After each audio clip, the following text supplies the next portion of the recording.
嗨，欢迎回来，我是驴子。Sony Bravia 今年的产品线可以说是完全大改啊，从产品的命名一直到技术的选择上 ，Sony 都给出了自己的答案。那首先来讲产品的命名 ，Sony Bravia 2024的产品线一改过往复杂的型号，现在直接改成了 Bravia 加数字的命名逻辑。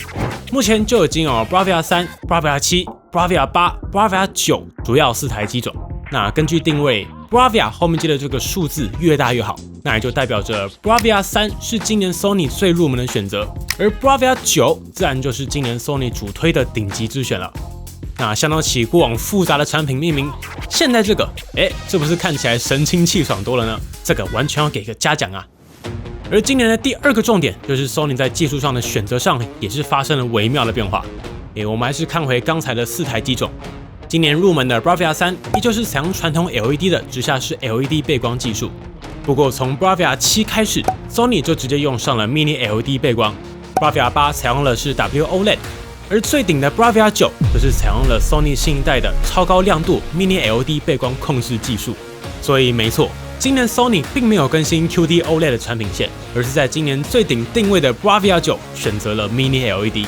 这其实是一个很有挑战的决定啊！本频道讲过无数次了 ，Mini LED 的上限很高，你要高亮度、高对比、广色域、高可视角，只要用心研发、敢堆料 ，Mini LED 都能给你。但是 Mini LED 我们也讲过了，没有做好极度容易翻车，因为 Mini LED 并不是靠堆料就可以做好的技术，重点还是如何精准控制面板后面上千颗的 Mini LED 灯珠，这个才是真正的技术难点。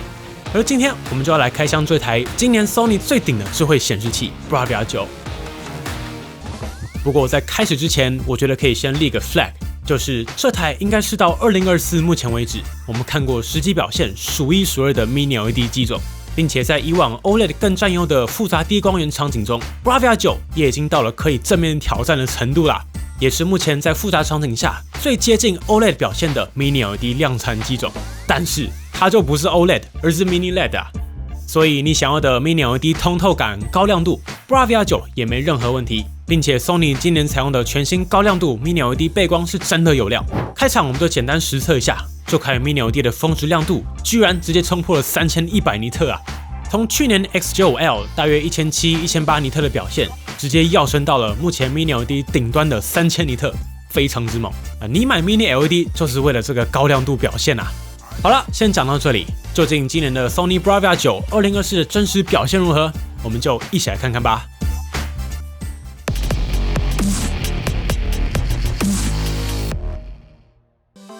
依照惯例，我们还是先从外观设计看起，但是我不废话，讲重点就好。这次我们开箱的是 Sony 今年最顶的 Bravia 9，这台是65寸的版本，型号是65XR90。正面采用主流标准的3窄边设计，3侧含框大约是7mm 左右，底部也是只有12.5mm。底部中心区域总共有2颗指示灯，中间这颗会保持常亮，遥控器没有操作时是橘色灯。而当你按遥控器控制的时候，则是会亮起 Sony 经典的白色灯，让你知道显示器有收到讯号了。而左边这颗指示灯则是 OK Google 的提示灯，当你唤醒语音助理的时候，下面这颗灯就会亮起。今年 Bravia 9的立架依旧是采用可调设计，总共有2个位置、2个高度可以调整。翻过来机身背面，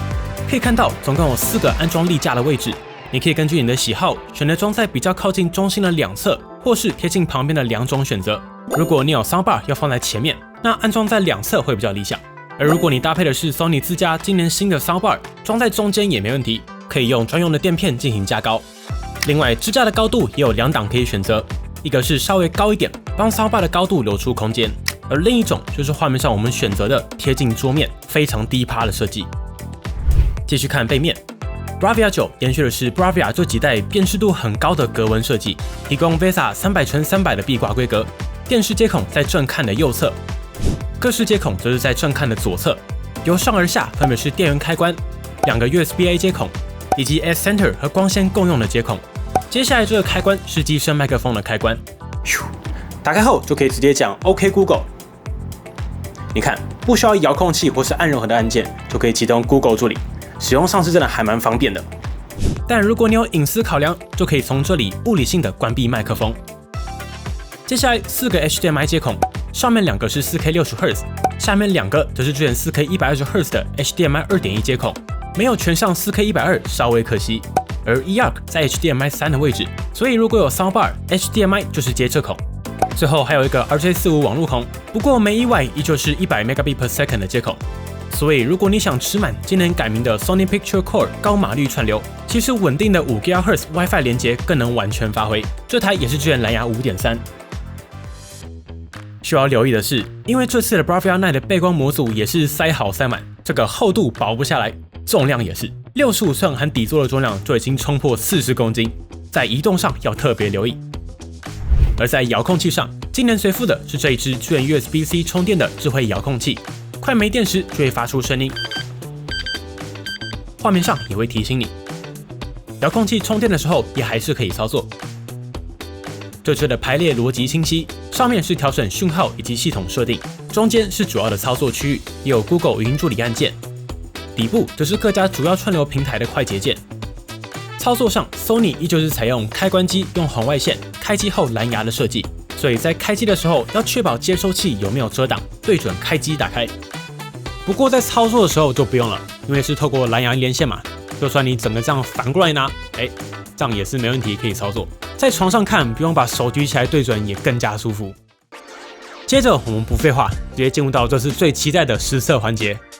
这次我们实测的是 Sony Bravia 9 65寸的版本，解析度达到3840×2160，标准 4K UHD， 采用 VA 面板，并且支援最高120Hz 的萤幕更新率。实测 HDMI 3跟4可以达成 4K 120Hz 的画面输入。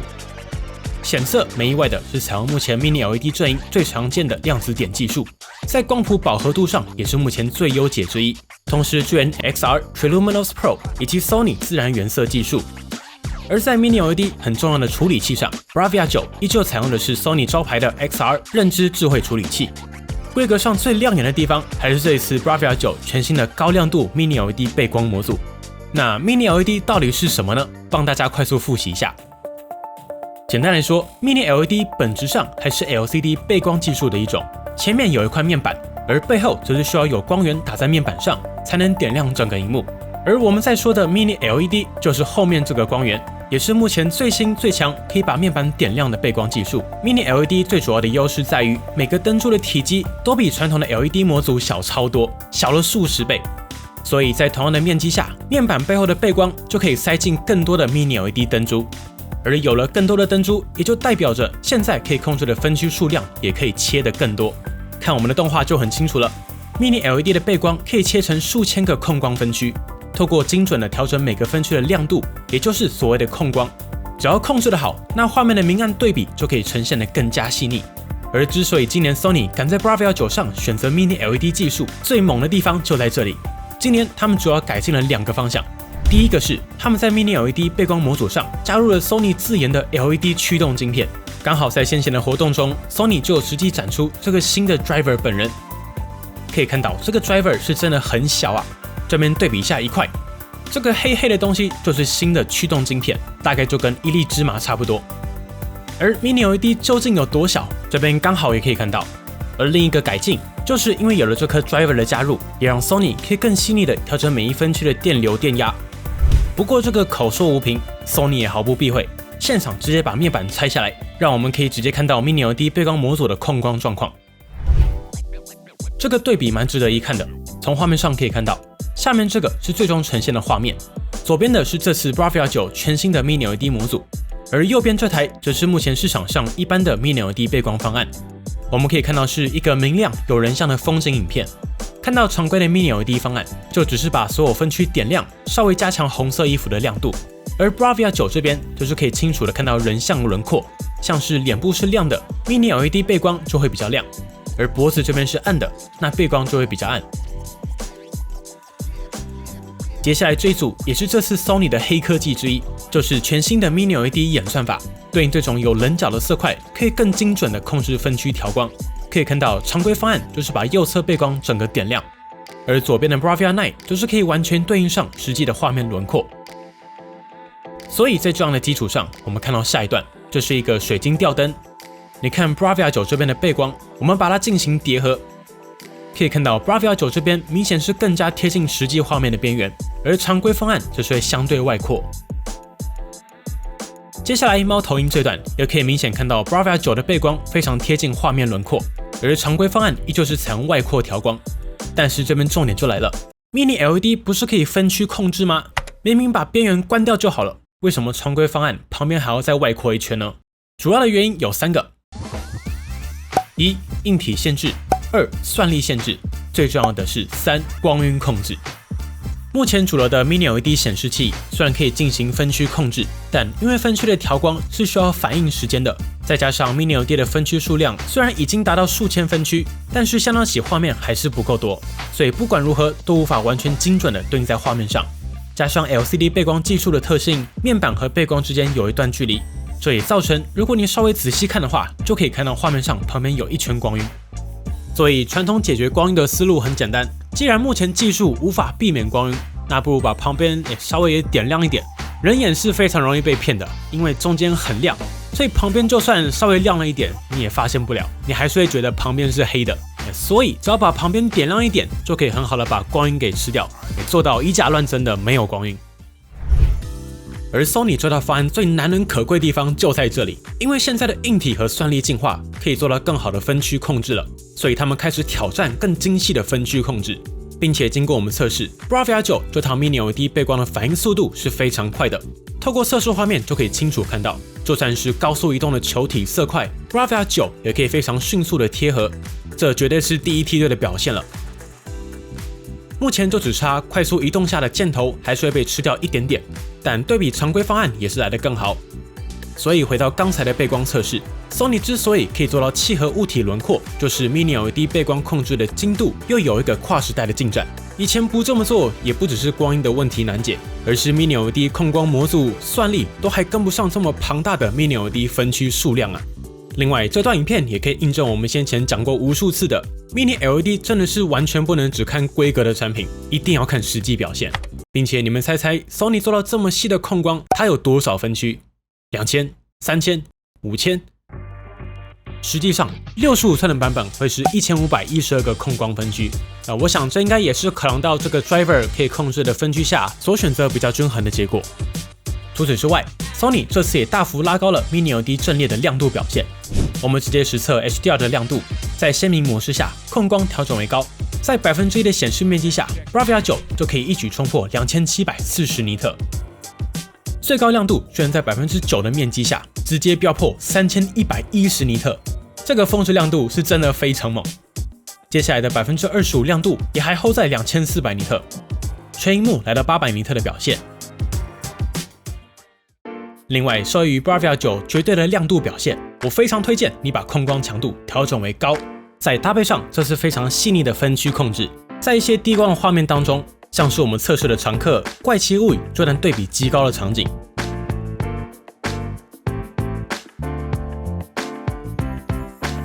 又或是这一段我最近在追的 Sweet Home， 我就是在 Bravia 9上面追的。看到这一段极其复杂的低光场景，是真的有惊艳，也是我第一次看到量产的 Mini LED 达到有着可以跟 OLED 比拼的实际感受。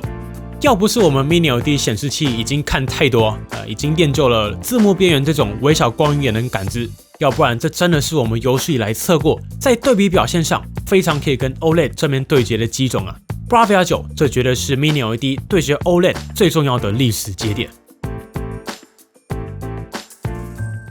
另外，我猜你们应该也很好奇，那 Bravia 9这么强的分区，能不能硬刚黑底白字的全文字场景？经过实测，我的答案还是不行，这真的太难了，目前依旧没有任何机种可以做到。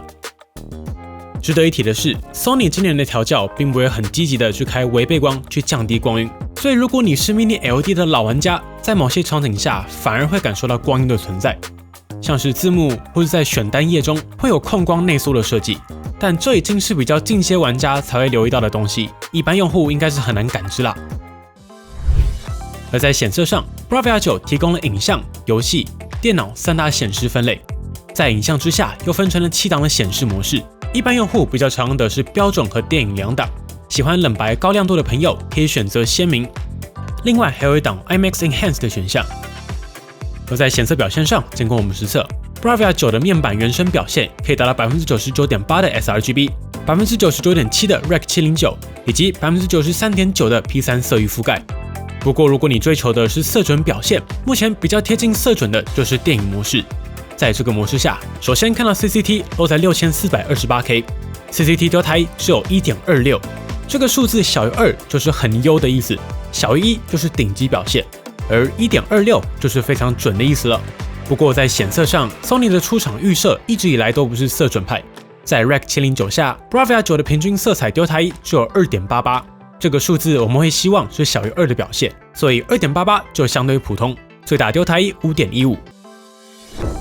比较特别的是 ，Bravia 9其实提供了非常婉转的模式选项，并且直接就帮你对应了主流的串流平台。比如，当你打开 Netflix 的时候，就会跳出 Netflix 校正模式的设定选项，让你尽可能还原导演想要呈现的画面风格。不止 Netflix、Prime Video 也有 Prime Video 校正模式。针对自家超高码率的串流平台 Sony Picture Core， 当然也有专属的校正模式。接下来，我们这边也展示一下 Bravia 9侧看的可视角表现。以 VA 来说，这个衰减已经是控制的相对不错，但还是有可以感知的色彩衰减，均匀度表现也很不错，四边暗角也在正常范围内。而在 HDR 部分 ，Bravia 9支援 HLG 以及 Dolby Vision HDR 3种主流格式。我们也实测，在 Netflix、Disney Plus、Prime Video 当中都可以成功触发 Dolby Vision， 并且在 Dolby Vision 之下有 Dolby Vision 鲜明、明亮、柔和3个模式可以选择。一般室内开灯，我就建议选择明亮即可。而在 Sony 自家的 Sony Picture Core 当中，只要透过 Bravia 9登入，就会直接送2年的订阅，可以看基本的电影，而且很多都是 4K HDR 的画质。更佛的是，还会送10个影片兑换点数，你就可以兑换一些比较热门或是新片观看，并且记得一定要开启 Pure Stream 这个选项。对比一般平台大约15到20 Mbps 的码率，打开这个选项，如果你的网速给力，就可以直接串流最高80 Mbps 的码率。而在 YouTube 当中，也可以成功触发 HDR。同时 ，Bravia 9也支援动态补偿，可以在清晰度当中进行调整。Sony 的动态补偿本来就很强了，维持预设选项就很 OK。不过，因为 Bravia 现在的设定选项越来越多，我只讲一个。有一个选项叫做随机降噪抑制，它会自动消除画面上的噪点。不过在我的体验中，开启这个选项后，只要遇到人物移动的画面，反而很容易产生类似残影的噪点，这应该是降噪算法过于激进造成的。建议稍微调低，降到中以下就可以解决这个问题。此外 ，Bravia 9也拥有基本的亮面抗反射涂层，不过就偏向高阶常规表现。接着买 Sony 家的显示器，还有一个很重要的一块，就是音效表现。今年的 Bravia 9在内建喇叭部分，总共提供了8颗扬声器、70瓦的喇叭阵列，并且这台同样拥有边框喇叭以及波束喇叭的设计。边框喇叭是放在两侧侧边的，而波束喇叭则是会先打到墙上，再反射到天花板，再往下打成天空声道的效果，达成更好的环绕表现。反正这个内建喇叭就是目前高阶机种水准之上的表现。不过相较起内建喇叭，你都已经买到这个价位带了，我相信大部分的朋友应该都还是会额外购买家庭剧院啦。想在家享受到更好的观影体验，那声音绝对是不可缺少的重要角色。我们这边也准备了一组我一直都很有兴趣的 Bravia Stairtree Quad， 型号就是最新的 HT A9M2。这组真的非常特别啊 ！Quad 代表的就是这组它有4个独立的喇叭阵列组，也就是画面上的4颗。每颗4声道，3颗在前面正向发声，1颗往上打，总共16个发声单体。然后还有一个讯号接收器，所以4个喇叭只要都接上电源，就可以自动透过无线连接。在格式上 ，HT A9M2 同样支援 Dolby Atmos 以及 DTS:X 2个主流标准，也拥有 IMAX Enhanced 的认证。官方建议的安装方式是2个可以放在显示器的左右两侧，2颗可以放在沙发的后面，或是壁挂在墙上也 OK。不过，虽然最建议的安装方式是4个相近高度，但是考量到大家家里的状况，肯定是很难刚好契合。所以 Sony 当然也想到了，他们在 Bravia Connect， 也就是 Sony 显示器和 Sony 剧院系统的 App 当中，加入了音场最佳化的选项。所以就算你后面2颗因为摆放位置的关系，最后只能一高一低，或是前面1颗放地板偏左，1颗放柜子上面偏右，你只要执行这个自动校正，系统就会尽可能消你摆放位置产生的偏差。不过当然还是不能差太远啦。并且系统也会自动执行最佳聆听点的校正，意思就是系统会根据你平常坐的位置进行针对性细节微调。而 A9M2 最特别的地方就是受益于4颗分离式阵列的设计，最多可以模拟出12个点位的幻象喇叭。并且 A9M2 同样有着 Sony 显示器搭配 Sony 自家剧院组的 buff 加成。当你把 A9M2 接上 Bravia 的时候，就可以在 App 当中看到中置声场同步的选项。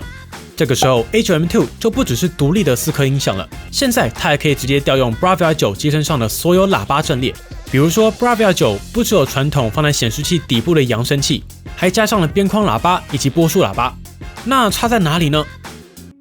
相较起一般喇叭放在下面的设计，Sony 边框喇叭最有感的地方是，它可以把人物对话的声音来源往上拉，实际听起来会像是人在左边讲话，它就会更贴近左边人物的位置，在右边就会更接近右边这个人嘴巴的地方发出声音，所以就不会有声音从下面传出来的感觉。这个大家可以到现场实际体验最准。并且 Sony 还有自家一套叫做 Voice Zoom 3.0 的演算法，这是一套由 AI 驱动的算法，并且 Voice Zoom 3.0 在 A9M2 上也是支援可以开启的。此外，今年 Sony 也让 A9M2 拥有串接 Bravia Connect App 的能力，所以现在你只要拿起手机，一个 App 就可以调整 A9M2 的所有设定，像是开启 DC Ultimate、调整延迟、调整声音模式、音量等等都没问题。另外，如果你还有预算的话， A9M2 本身的低音表现其实就有一定的水准，但是你还是可以独立串接重低音喇叭，目前支援 SA-SW3 和 SW5 两款。我这边也 demo 一段 Bravia 9内建喇叭对比 A9M2， 再对比 A9M2 串接 SW5 的表现，让大家参考。From every universe.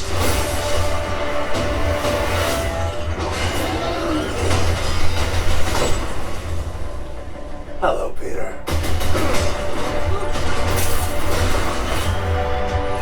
You're not Peter Parker. From every universe.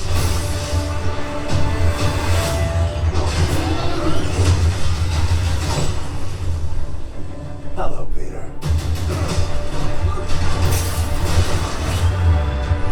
You're not Peter Parker.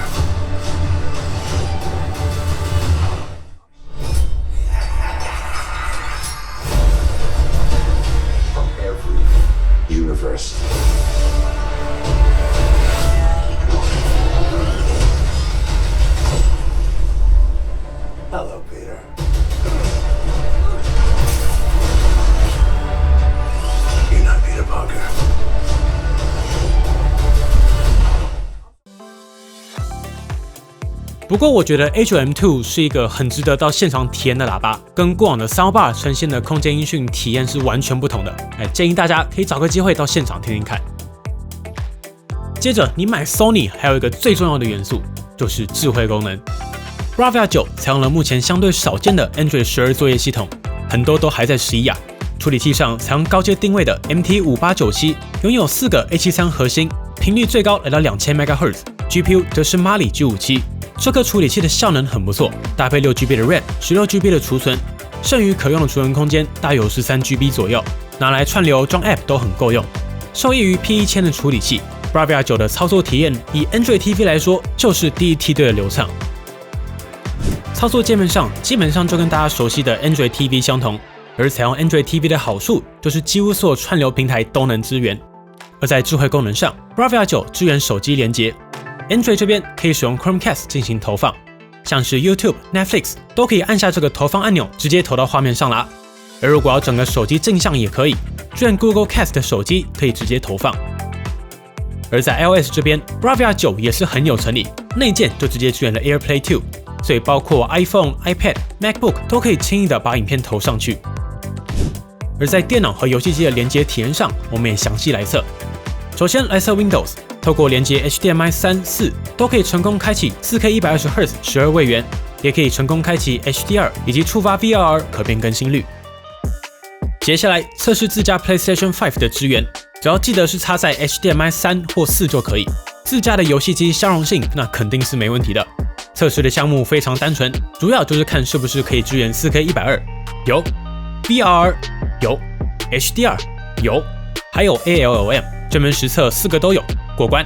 同时，这台 Bravia 9和 PlayStation 5两者都是 Sony 家的亲儿子，在细节上也有顾到。例如，它有一套最佳设定的检测机制，比如说你插错 HDMI， 它也会提醒你最佳设定。同时 ，Bravia 9在游戏体验上也是 Mini LED 机种的第一梯队。这边也实际来玩一下入手 PlayStation 5必玩的 Marvel Spider-Man Miles， 让大家实际感受一下画面表现。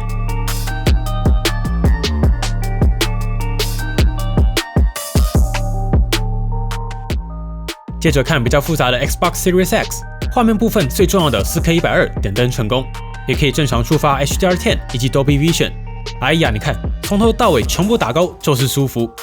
在视讯模式里面，也可以看到成功触发游戏 Dolby Vision、ALLM 自动低延迟以及 VRR 可变更新率，全部都过关。最后，透过遥控器左上角这个按钮，也可以开启 Sony 的游戏控制中心，可以快速调整显示模式、VRR 调整运动模糊强度等等，也可以调整萤幕尺寸，以及开启 FPS 游戏好用的十字瞄准线等等。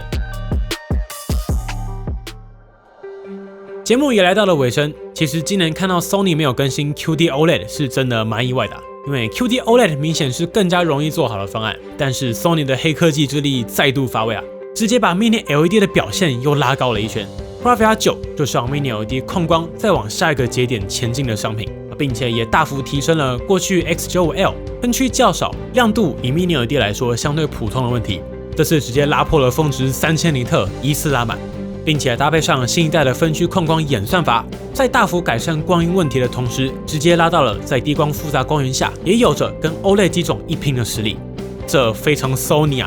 而在 Sony Bravia 本来就很强的系统流畅度、智慧功能，这些基本盘也都还是有顾到，不用太担心。音效上 A9M2 真的是一款很特别的产品，分离式的4键式喇叭阵列，在360度空间音效上，真的跟过往的 Soundbar 压后环绕有很明显的差别。不过这完全无法云体验，一定要去现场听才够准。所以唯一提醒，入手前请一定要去现场感受一下。那如果有预算的话，可以再搭一颗低重音，低频表现会更够力。